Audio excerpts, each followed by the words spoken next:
Welcome back to New Rockstars. I'm Erik Voss, and The Mandalorian has premiered on Disney Plus with a very promising Star Wars spin-off series that hits the right notes of the used futurism that's actually a long time ago, and the violent Western imagery of the original trilogy while introducing some major tie-ins to the Star Wars history we thought we knew. We may never see Pedro Pascal's face in this show, and that might be a good thing. I'm sure he wants some protection after what happened to him in Game of Thrones. Let's break down Chapter 1 of The Mandalorian to explain what's going on with this series, how it connects to the Star Wars universe, that bombshell twist ending, and some interesting details that you might have overlooked. Spoiler warning if you have not seen The Mandalorian's first episode yet. Okay, the pilot opens with the Mandalorian seeking his bounty, a Mythrol played by Horatio Sands. He's in a bar being harassed by a group of trawlers. They speak Huttese, the language of Jabba the Hutt. The one with the stash is former MMA fighter Tate Fletcher, who also had roles in John Wick and Breaking Bad. This series is set 5 years after the Battle of Endor and Return of the Jedi, or the year 9 ABY after the Battle of Yavin. It's also 4 years after the Empire's final military defeat at the Battle of Jakku. So the remnants of the Empire are now split into fragments, with stormtroopers serving increasingly weakening regional governors, as the New Republic is forming under the leadership of figures like Mon Mothma and Leia Organa. Now, the music throughout this episode is a bold departure from the classic Wagnerian orchestral swells of John Williams.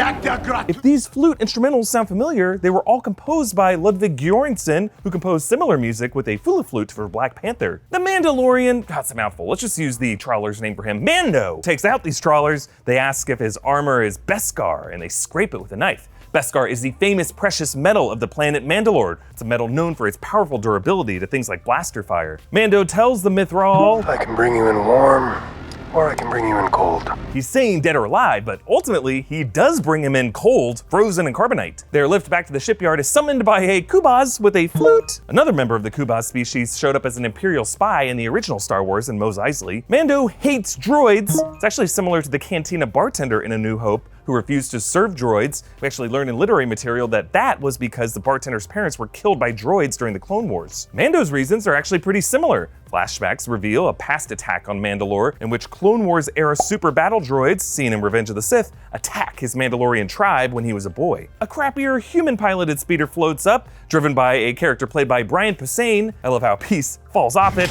This guy ends up getting eaten by a Ravenak, bursting out from under the ice like an orca eating a seal. Mando escapes, and as they depart the planet, the Mythrol snoops around the ship, saying, I was hoping to be free for Life Day. Life Day is a real deep cut to Star Wars lore. It's from the Star Wars TV holiday special, in which Chewbacca goes home to his family for Life Day, the Star Wars equivalent to Christmas. And Life Day is now apparently canon. The Mythrol sees a row of past bounty frozen in carbonite, including a Rhodian. When Darth Vader froze Han Solo in carbonite in Empire, it was considered an experiment. Years later, it appears this practice has caught on with bounty hunters. Mando returns his bounty to his guild leader, Greef Targa, played by Carl Weathers. The Bounty Hunters Guild was first mentioned in the 1998 novel The Mandalorian Armor and has since been mentioned in other Star Wars related materials. Greef mentions how clients are paying beneath guild rates, a side effect of the Empire's collapse, since there's no longer a corrupt central government to hire bounty hunters to track people down. Greef pays him half in Mon Calamari Flan, the currency of Mon Cala, the ocean-covered planet of Admiral Akbar. It's a trap! Notice how the credits make an aquatic squishy sound. It's flan. In this town are a bunch of Star Wars cameos, including a few Trandoshans, another Rhodian, outside are some Jawas, and a Kowakian monkey lizard roasting on a spit while another one watches grimly. Of course, the species of Salacious T. Crumb. Ain't laughing now. Greef sends Mando to a special client played by Werner Herzog. He's guarded by stormtroopers and bears an Imperial crest pendant, suggesting he's an Empire loyalist, maybe a former regional governor. Notice how his stormtroopers are dirty, his residence a mess. Another detail reflecting the Empire's collapse, just trying to hold on to what they had. He said you were the best in the parsec.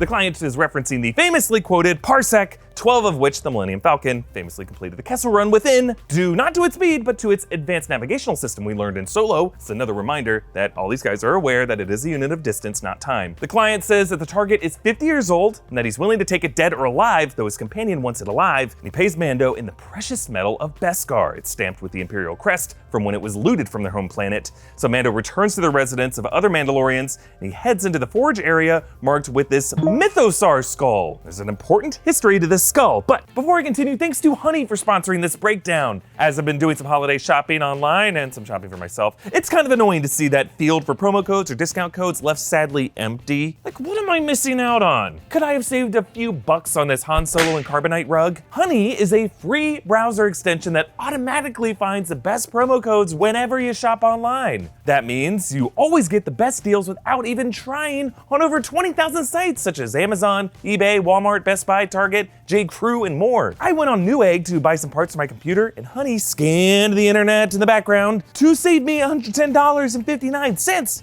Now, if you're wondering how I had the money for a Han Solo and Carbonite rug, there's your answer. I have spoken. Honey only takes 2 clicks to install, and Honey has found its over 10 million members over $1 billion in savings. Honey supports over 20,000 stores online, and it has over 100,000 5-star reviews on the Google Chrome store. So if you're buying gifts this holiday season or buying yourself nerdy Star Wars merch, then you need Honey. And if you're not doing that, you probably know someone who is. So do them a solid and tell them about Honey. Honey can make sure that you're getting the best price for whatever you're buying. It's free to use and installs in just 2 clicks. Get Honey for free at joinhoney.com/newrockstars. That's joinhoney.com/newrockstars. Okay, back to this skull. The Mythosars used to dominate the planet of Mandalore until, in ancient times, they were driven to extinction by the Mandalorian Tongue Warriors led by Mandalore the First. Later, Kuiil reminds Mando that his ancestors used to mount these beasts. This skull is a symbol of the Mandalore, the traditional ruler of all Mandalorian clans. Now, since their planet was devastated from past warfare, this blacksmith may be the leader of all that is left of the Mandalorian race as they try to rebuild their society. Mando offers his profits over as tribute to the community, including the Beskar brick, which the smith plans to use for the younger foundlings, but she makes part of it into a new shoulder pauldron to replace the one that got shot earlier. She asks if his signet has been revealed, and he says not yet. Perhaps signet refers to his native clan, with these Mandalorian refugees trying to track down which ancestral tribes each of them were part of before the dark times in the diaspora. With each strike of the blacksmith hammer, Mando is triggered with memories of his past exile. The flashback ends with the hatch closing over him.